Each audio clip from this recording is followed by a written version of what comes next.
যেটা বলছিলাম আজকে, বউ শাশুড়ির ঝগড়া, এটা নিয়ে আমাদের অনেকজনে, যারা ধরেন শুটেড বুটেড হয়ে থাকি আমরা মাঝে মধ্যে বা সব সময়, ওনারা একটু আলোচনা আনতে চায় না। আসলে আমি আমার একটু এই খুঁতখুঁতে মনে যেটা চিন্তা করে দেখলাম, এই বয়সে শিক্ষায় আমাদের সমাজের গ্রাম শহরে মানুষ সব মিলিয়ে শিক্ষিত অশিক্ষিত আত্মীয় স্বজন নিজস্ব পরিবারের লোকজন সব মিলিয়ে দেখলাম, মহিলা বলতে তো আমার মেয়েও আছে, আমার ওয়াইফ রয়েছে, আমার ভাবিরা রয়েছে, আমার চাচিরা রয়েছে, ফুফু রয়েছে, খালা রয়েছে, মা রয়েছে, সবাই তো।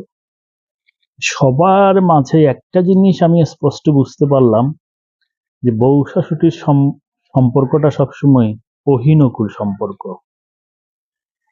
এটা শিক্ষিত সমাজে ধরন অন্য